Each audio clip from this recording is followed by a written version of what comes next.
Dick Weber set his drink down on the scorer's table, turned to the 6 men standing behind him, and said it loud enough for the entire bowling alley to hear, "Somebody get Dino a pair of bumpers."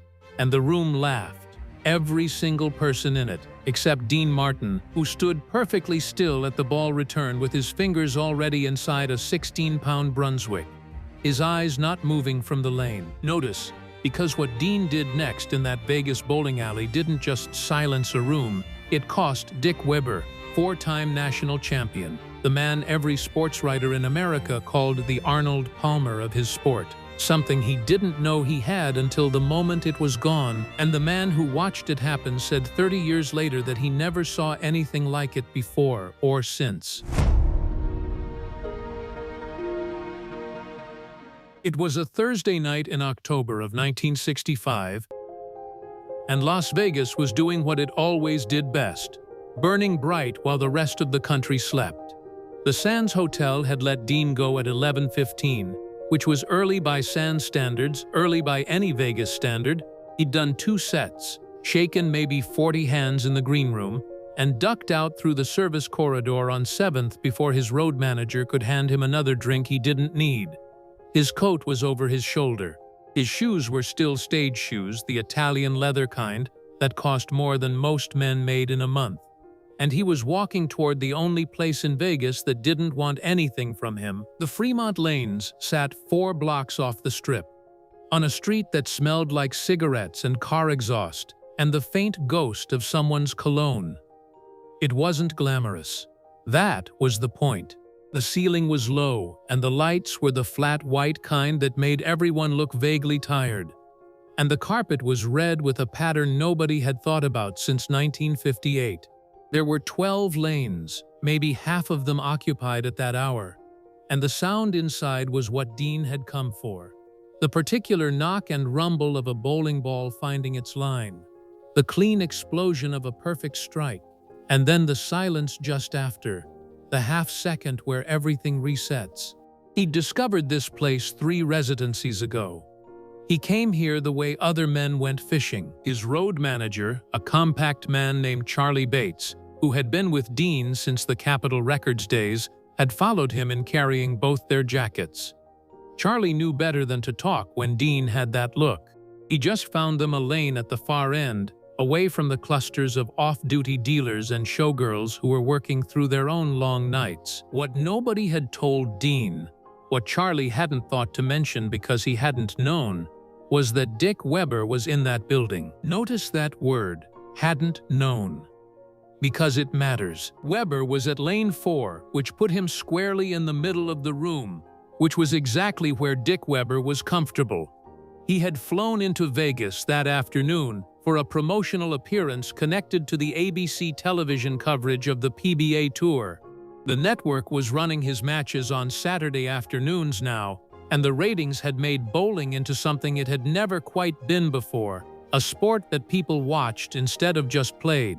Weber was 35 years old, bowler of the year for the 3rd time. The man sports writers had already started calling the Arnold Palmer of bowling, and the kind of man who could walk into any bowling alley in America and own the room without raising his voice. He was broad-shouldered, square-jawed, and he had a delivery so smooth and so repeatable that sports writers ran out of adjectives trying to describe it. He wasn't arrogant, that distinction mattered. He was certain, which is different, and the certainty had been earned frame by frame across 15 years of professional competition. He was mid-practice when Dean walked in. Weber's manager, a tall man with a clipboard and a permanent squint named Roy Feldman, was logging his scores. Weber had just converted a difficult spare, the 7-10 split, the one that makes grown men give up bowling. And he was rolling the next ball before the pins had finished clattering. Then someone near the entrance said the name, not loudly, just the way people say a name when they're not sure but they're pretty sure. Weber looked up. He recognized the walk first, which was how you always recognized Dean Martin. That particular unhurried movement, like a man who had decided some years ago that urgency was for other people. Weber watched him cross the room toward the far lane. He looked at Roy. Roy looked at him. And then Dick Weber did what celebrities sometimes do when they see another celebrity in a place where they're not expecting one. He made a small joke to the room. It wasn't vicious. He wasn't that kind of man, but it was loud enough. 6 men behind the scoring table heard it, and then the 2 young women at lane 3 heard it, and then a bartender polishing glasses at the narrow bar heard it, and then it reached the far end of the room where Dean Martin was pulling on his rented shoes. "Somebody get Dino a pair of bumpers." The room laughed. The way rooms laugh at things they find harmless. Dean didn't flinch. He finished tying the left shoe, then the right. He stood up, he walked to the ball return, and picked up a 16-pound Brunswick. Not the lightest option, not the heaviest, but the correct one, and he turned it in his hands once. Then he looked down the lane. Charlie Bates, standing 3 feet to his left, would recall this moment in detail. "I watched his face," Charlie said. "He didn't get hot. He didn't look over there. He just looked down the lane. And I knew we weren't leaving anytime soon." Here is what you need to understand before we go any further, because it changes everything that comes next. Dean Martin had been bowling since he was 19 years old. Not as a showbiz affectation, not as a prop, before the record deals, before Jerry Lewis, before the Rat Pack and the Sands and the 2 set nights and the Italian leather shoes. There had been Steubenville, Ohio, and a bowling alley 3 blocks from where he grew up, and a kid named Dino Crosetti who would bowl until the lights went out because it cost 15 cents a game, and it was something he was good at.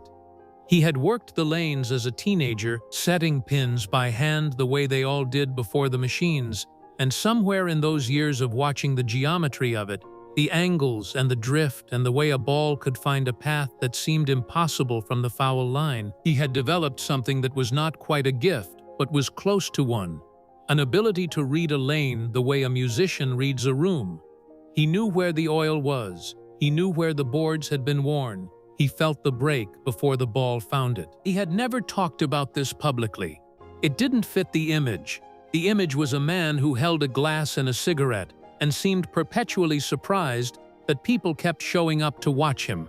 The image was, "I just got here and you're already asking me to be good at things." The image was cool and effortless and slightly rumpled, and it served him perfectly, and there was almost no version of Dean Martin that involved him standing at a foul line with his jaw set and his eyes reading a lane for oil patterns. But that was what was happening at Fremont Lanes at 11:45 on a Thursday night in October 1965. Look at what he does next. He stepped to the line. He didn't take a practice swing. He didn't bounce the ball or check his grip or look down at his feet.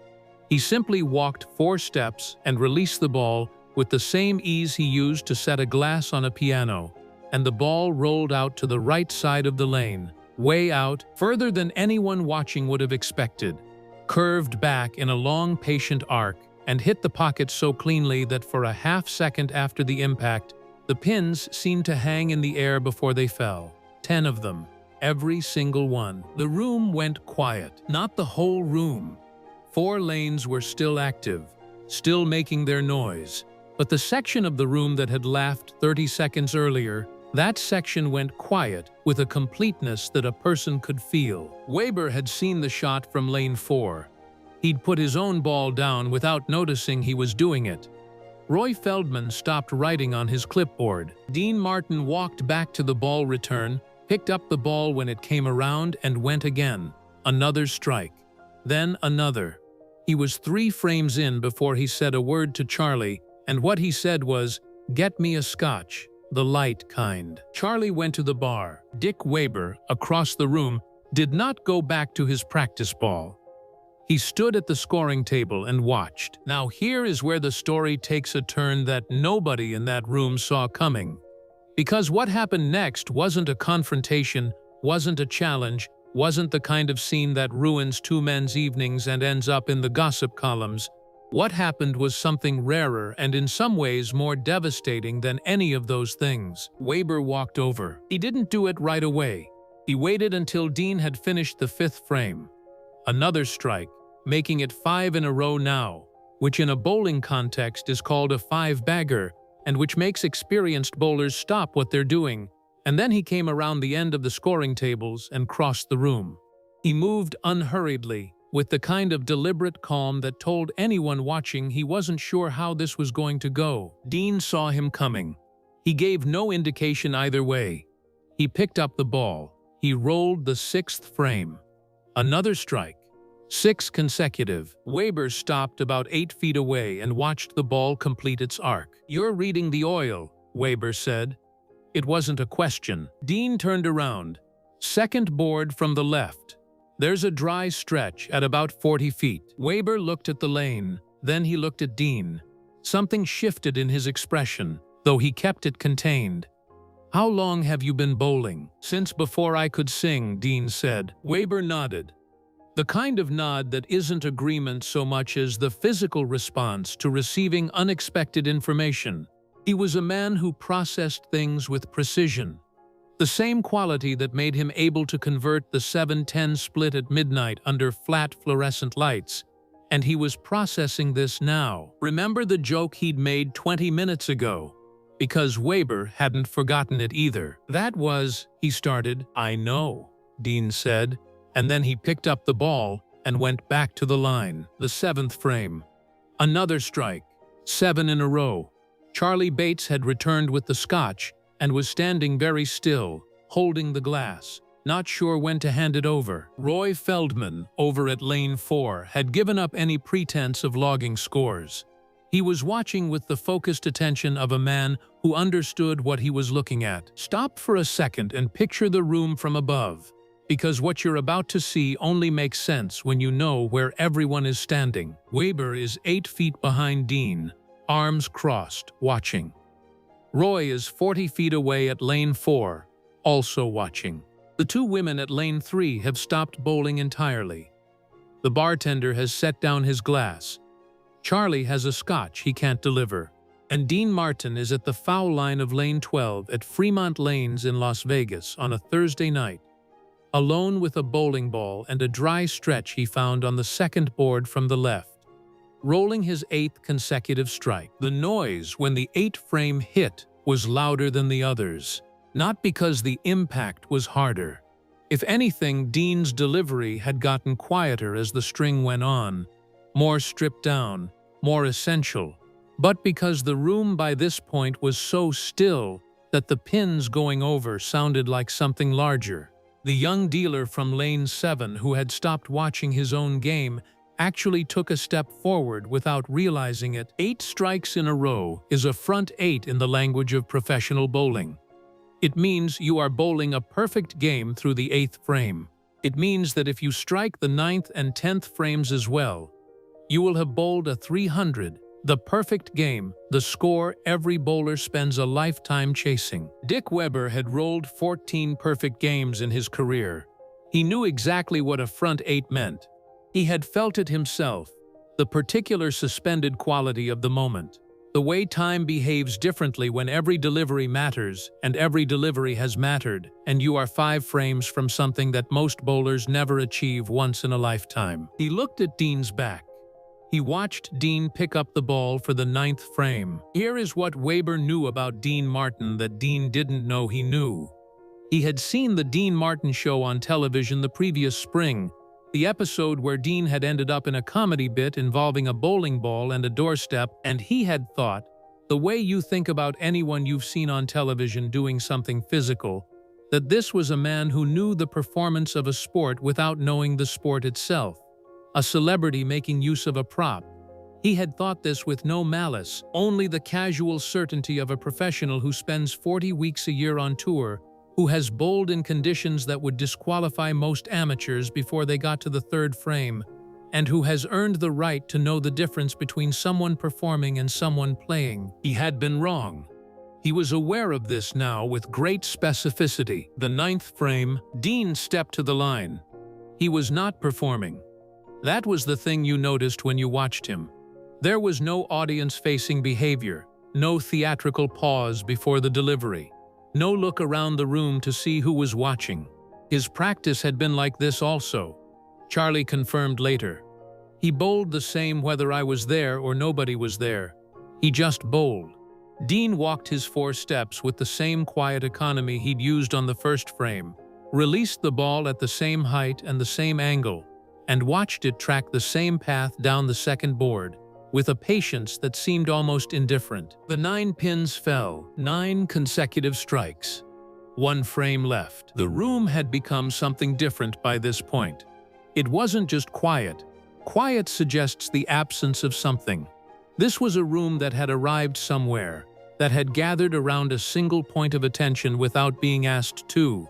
The dealer from Lane 7 was next to the dealer from Lane 9. The 2 women from Lane 3 were behind them. The bartender had come out from behind the bar.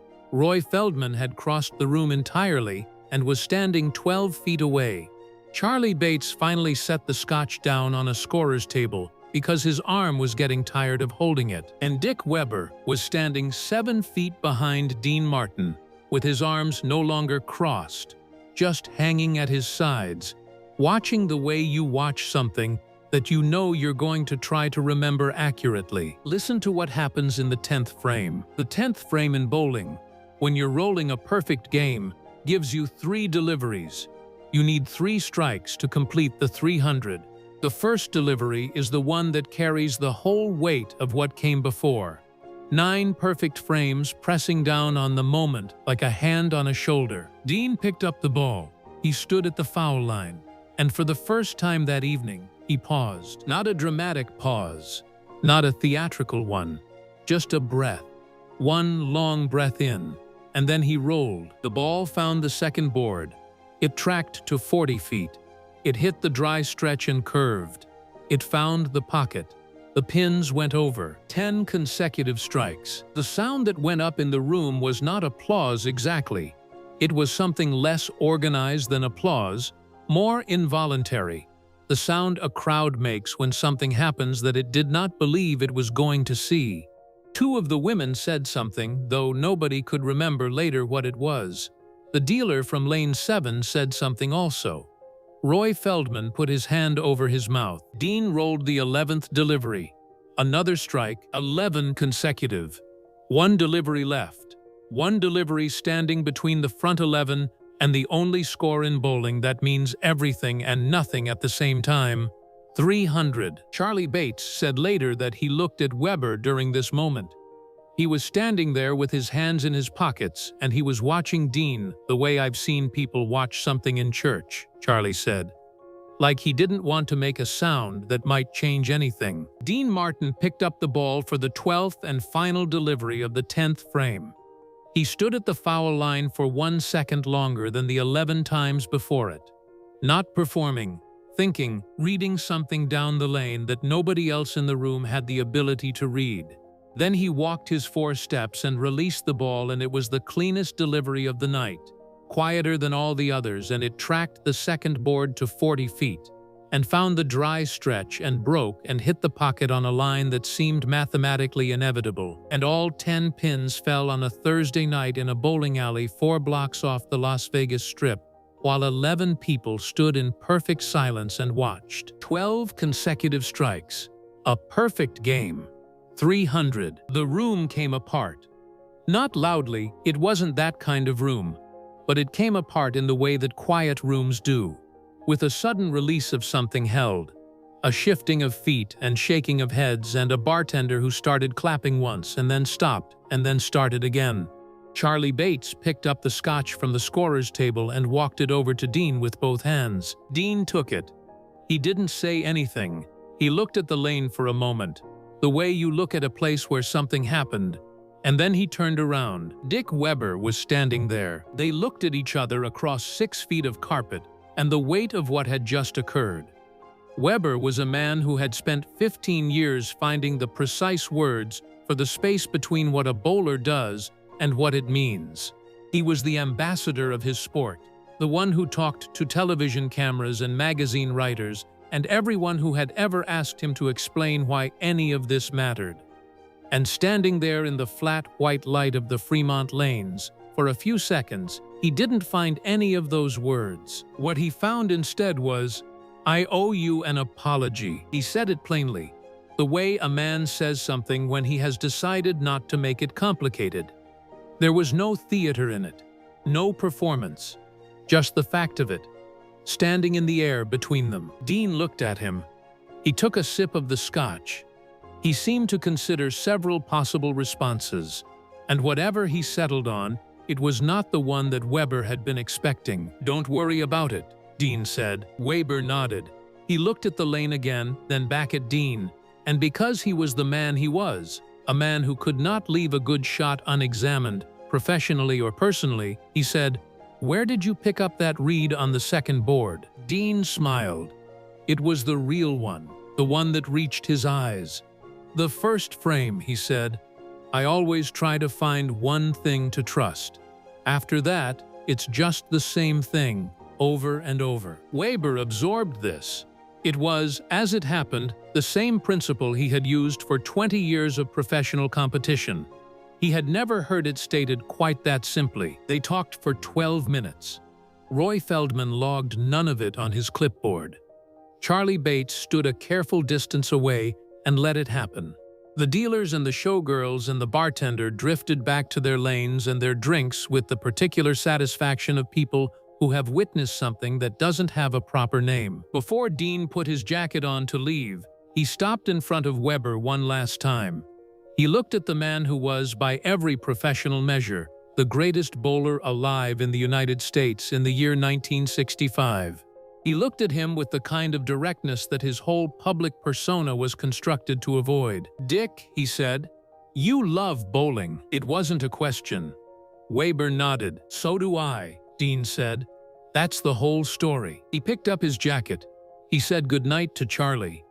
He walked out through the glass door of the Fremont Lanes and into the Vegas night, the Italian leather shoes still on his feet, the scotch glass left on the scorer's table, and behind him a bowling alley that would be open for business again in 4 hours.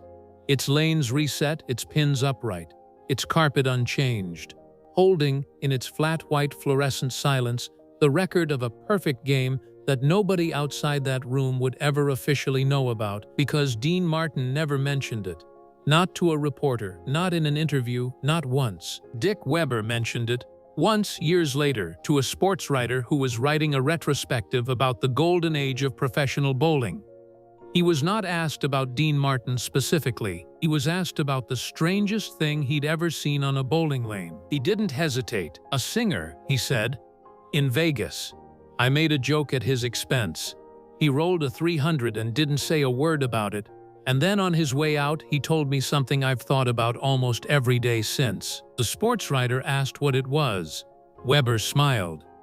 He said, "That's the whole story." And he was right.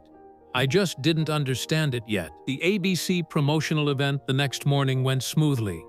Weber shook hands, talked to cameras, demonstrated his delivery on a practice lane set up in a hotel conference room. He was professional, polished. Every inch the gentleman ambassador that bowling needed him to be. Roy Feldman told him afterward that he'd seemed different, more settled than usual, less eager to prove something. Weber thought about that on the flight back to St. Louis. He thought about a man who had spent 40 years making people comfortable with him, making them feel like he wasn't trying, making the whole enormous effort of being Dean Martin look like something that just happened to him.